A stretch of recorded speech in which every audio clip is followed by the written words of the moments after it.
Cresci em uma família onde amor e apoio pareciam luxos que nunca me foram dados.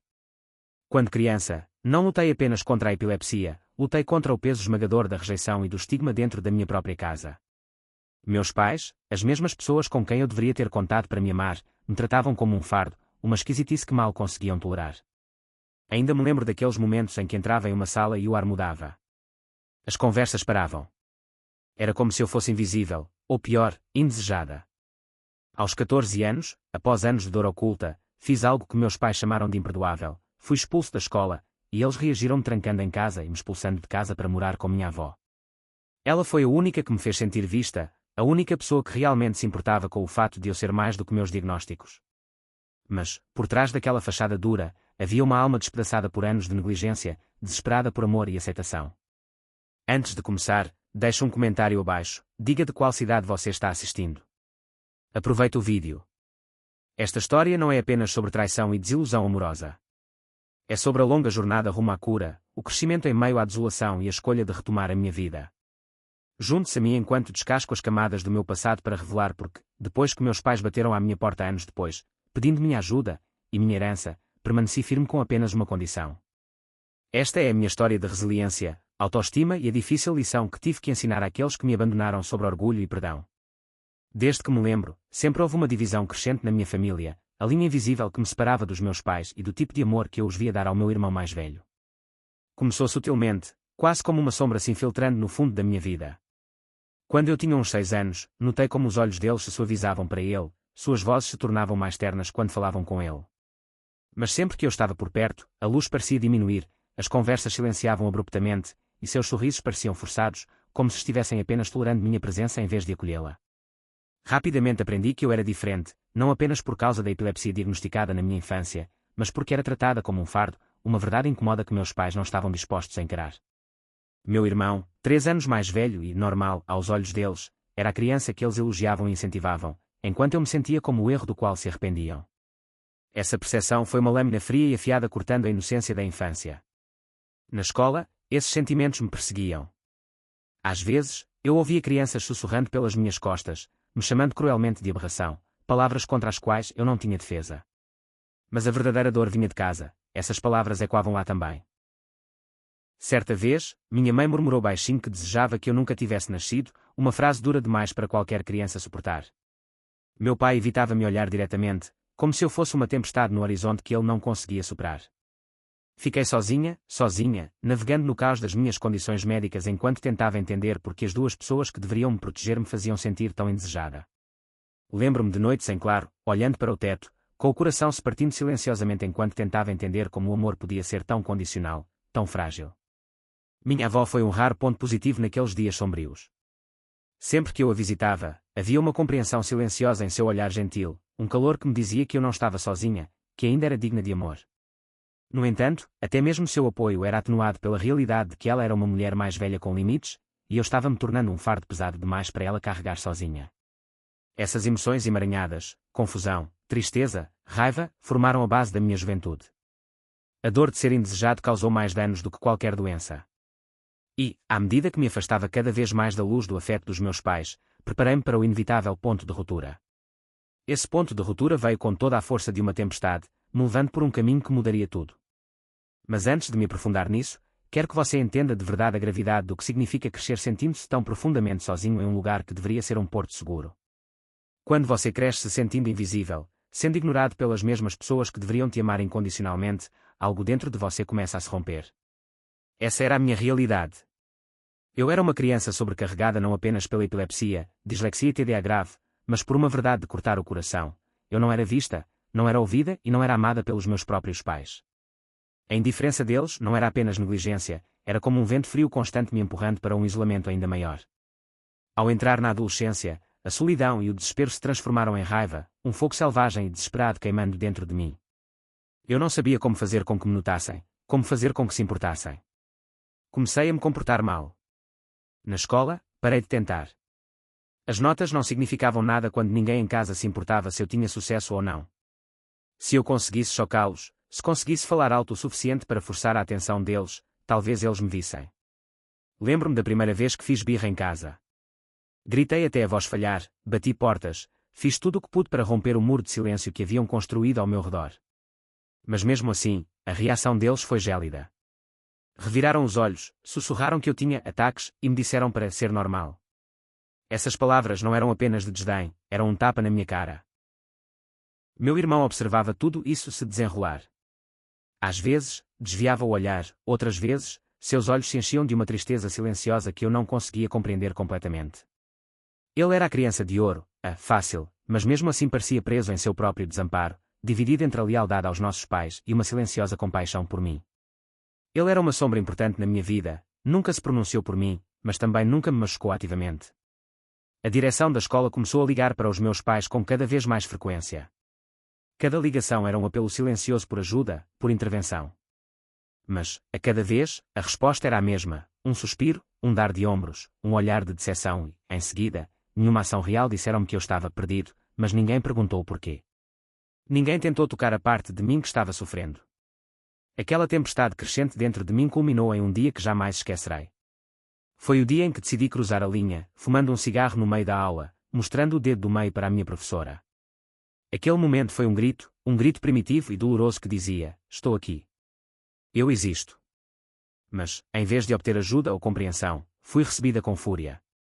As consequências foram duras: expulsão, palavras duras e admissão dos meus pais. O que mais doeu não foi o castigo, mas as palavras que disseram depois. Me chamaram de psicótica, de um fardo, de um erro do qual se arrependeram. A decepção deles não era mais escondida, era um golpe brutal e cruel em uma alma frágil.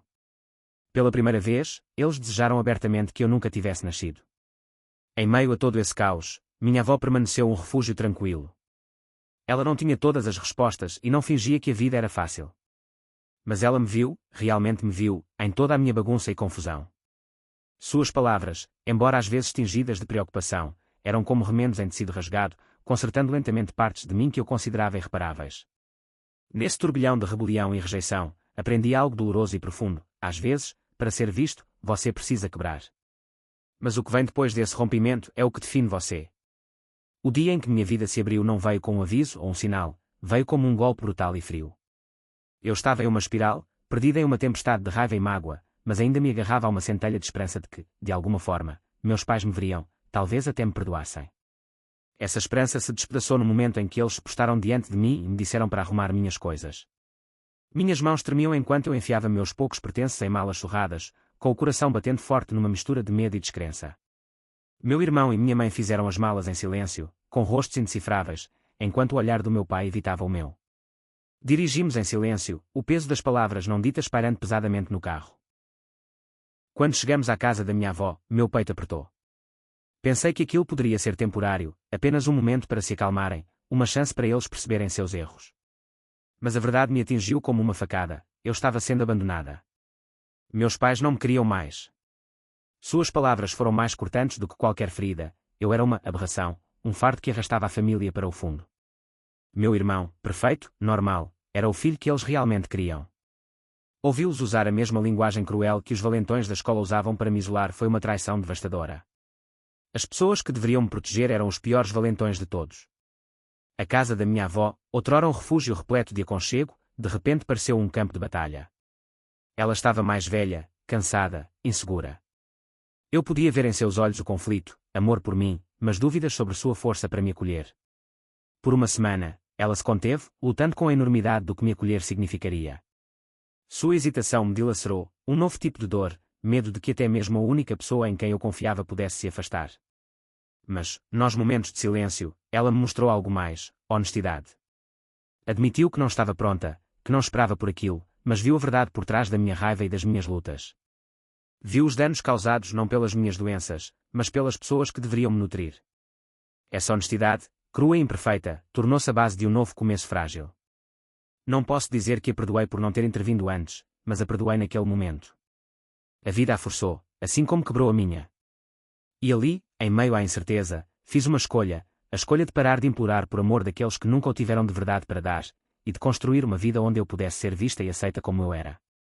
Meu irmão, o observador silencioso, continuou observando de lado, sem nunca compreender completamente o abismo que crescia entre nós, sem nunca intervir para preenchê-lo. Seu silêncio era outro tipo de solidão, que só aumentava a complexidade da minha dor. Este momento foi mais do que um abandono, foi um acerto de contas. Uma dura revelação da verdade que me forçou a encarar não apenas quem meus pais eram, mas quem eu precisava me tornar. Deixar a casa dos meus pais para trás foi como saltar de um penhasco rumo ao desconhecido. Mas, em meio àquela queda terrível, minha avó estava esperando, firme, paciente e inesperadamente feroz em sua determinação de me ajudar a sobreviver. Ela não prometeu que seria fácil. Na verdade, ela foi honesta sobre todas as suas preocupações. Ela estava envelhecendo, cansada e insegura se conseguiria lidar com o turbilhão de problemas que eu carregava comigo. Mas, apesar dos seus medos, ela escolheu ficar ao meu lado, e essa escolha se tornou minha tábua de salvação. As primeiras semanas foram um teste para nós dois. Eu ainda estava em carne viva pelas feridas que meus pais me causaram. Raiva e desconfiança borbulhavam à flor da pele. Eu duvidava que merecesse a gentileza dela e, às vezes, eu me comportava de forma inadequada, testando seus limites, assim como fizera com meus pais. Mas ela nunca desistiu. Enfrentou minha rebelião com uma força silenciosa, seu amor envolto em mãos firmes e olhos claros que enxergavam minha dor sem julgamento. Ela providenciou tutores que entendiam minha dislexia e TDA, não como desculpas, mas como desafios que poderíamos enfrentar juntos. Pela primeira vez, a escola não era um campo de batalha, era um lugar onde eu podia crescer, onde eu podia imaginar um futuro além da sobrevivência. Ela me matriculou em uma escola particular, onde os professores eram pacientes e receptivos. Eu não precisava mais fingir. Eu podia aprender no meu próprio ritmo, cometer erros e ainda ser aceita. No entanto, a verdadeira transformação não foi apenas acadêmica. Foi na sensação de segurança e pertencimento que finalmente senti sob o teto dela. As noites não ecoavam mais com silêncio e frieza, mas com o calor do amor de uma avó, imperfeito, às vezes preocupado, mas sempre inabalável. Ela não apagou o passado, mas me ajudou a construir uma base para um novo começo. As visitas do meu irmão tornaram-se raras e distantes, uma lembrança silenciosa da família que eu havia perdido, mas estava aprendendo a viver sem ela. As cicatrizes emocionais da rejeição dos meus pais não desapareceram da noite para o dia, mas a cada dia que passava, a cada pequena vitória, eu me recompunha. Minha avó era mais do que uma cuidadora, ela se tornou minha treinadora, minha protetora feroz, a voz firme em minha tempestade. Ela confrontava meus pais quando eles tentavam interferir, defendendo-me ferozmente e exigindo respeito pelo meu progresso. Sua ousadia em enfrentá-los me deu uma coragem que eu nunca soube que tinha. Essa jornada, cheia de contratempos e pequenos triunfos, me ensinou algo poderoso. Crescimento não é sobre apagar a escuridão, mas sobre aprender a carregar a luz, não importa quão fraca ela seja. Anos se passaram desde a tempestade da minha adolescência, anos que passei reconstruindo minha vida aos poucos, fortalecida pelo apoio inabalável da minha avó. Mas, assim que pensei que o passado finalmente havia ficado para trás, ele voltou com tudo na forma dos meus pais, inesperado, indesejado e exigente. Eles apareceram na minha porta não com pedidos de desculpas ou arrependimentos, mas com pedidos urgentes de dinheiro, dinheiro que, segundo eles, meu irmão precisava para consertar a vida. O mesmo irmão que sempre haviam favorecido, agora em apuros. E, de repente, fui jogado no papel de salvador. Depois de tudo o que suportei, depois de ser abandonado e insultado por nomes que ainda me assombravam, eles queriam ajuda. Não em silêncio, nem com respeito, mas com ousadia, como se os anos de silêncio e dor não significassem nada. Por dentro, minhas emoções se agitavam. Raiva, descrença, uma pontada de compaixão pelo meu irmão e um muro profundo e defensivo se erguendo para proteger a frágil paz que eu tanto lutara para construir. Enquanto ouvia, percebi que não se tratava apenas de dinheiro. Tratava-se de poder, controle e velhas feridas que se recusavam a cicatrizar. Impus uma condição que eles jamais imaginaram e que os abalou profundamente. Se quisessem minha ajuda, teriam que reconhecer publicamente a dor que causaram. Teriam que admitir as palavras cruéis, a negligência, a maneira como trataram não só a mim, mas também a minha avó. Teriam que assumir seus erros, não em sussurros a portas fechadas, mas onde todos pudessem ver. Só então eu consideraria compartilhar o que era meu por direito. O choque deles foi imediato. Rostos sem cor, vozes trêmulas enquanto insistiam que eu estava sendo irracional, egoísta, palavras que revelavam mais a culpa deles do que a minha. Mas eu me mantive firme. Não se tratava apenas de dinheiro, tratava-se de respeito, responsabilidade e, finalmente, de quebrar o silêncio que me sufocara por tanto tempo. Meu irmão apareceu, uma sombra do garoto que eu conhecera, perdido, frágil e preso no fogo cruzado do orgulho familiar. Tentaram usá-lo como um peão, enviando-me fotos de seu declínio, na esperança de amenizar minha determinação. Mas tudo o que eu vi eram as consequências de sua negligência, e cada apelo só fortalecia minha determinação. Nesse confronto, eu não estava apenas defendendo minha herança, eu estava defendendo minha identidade, minha dignidade e a liberdade duramente conquistada que veio da recusa em aceitar menos do que eu merecia. Esse impasse marcou um novo capítulo. Forçou todos nós a confrontar as fraturas em nossa família, a dor soterrada por anos de silêncio e o custo do orgulho não controlado. Depois do confronto final, tudo parecia frágil, como caminhar sobre um fio esticado entre feridas do passado e esperanças futuras. O peso de anos de dor e traição não havia desaparecido, simplesmente se instalara nos cantos da minha mente, esperando para ser enfrentado a cada dia, a cada respiração. Mas eu era diferente agora. Eu não era a criança destruída deixada na porta da minha avó, eu era alguém que havia lutado contra a escuridão e encontrado faíscas de luz dentro de mim. A perda da minha avó, a única pessoa que tinha sido minha âncora, foi uma dor profunda e lancinante. Era como perder o último pedaço do meu santuário. Mas mesmo em meio ao luto, encontrei uma força estranha, um chamado para viver não apenas pela sobrevivência, mas com propósito. Ela me ensinou que o amor pode ser feroz e imperfeito, que perdoar não significa esquecer e que estabelecer limites não é traição, mas respeito próprio. Assumi o controle de maneiras que jamais imaginei serem possíveis. Mudei-me para um novo apartamento em um bairro diferente, um novo começo onde meu passado não poderia me alcançar tão facilmente. Deixei claro para minha família e para qualquer um que me ouvisse, meus limites eram firmes. Meus pais, as mesmas pessoas que se recusaram a me aceitar por anos, não tinham mais acesso à minha vida. Bloqueada do meu celular, das minhas redes sociais, da minha casa, recuperei minha paz cortando os laços tóxicos que me impediam de progredir. Mas a liberdade não se tratava apenas de fechar portas. Tratava-se de curar as cicatrizes internas. Procurei terapia para desembaraçar a teia de emoções que um dia ameaçaram me consumir. Enfrentei minha raiva, minha dor e os ecos persistentes da rejeição. Pedaço por pedaço, reconstruí minha identidade, não definida pelo meu passado, mas moldada pela minha resiliência. Nessa jornada, meu irmão se tornou uma figura complexa. Senti compaixão por suas lutas, mas também uma sensação de distanciamento, sabendo que os laços familiares podem ser complexos e imperfeitos. Percebi que amor nem sempre significa proximidade ou aprovação. Às vezes, trata-se de desapegar e dar a todos o espaço de que precisam, seja para se curar ou para tropeçar. Olhando para trás, entendi que a vida não se resume a relacionamentos perfeitos ou finais de contos de fadas. Trata-se de escolher o que e quem você permite que ocupe seu coração e seu tempo. Trata-se de saber quando lutar e quando ir embora.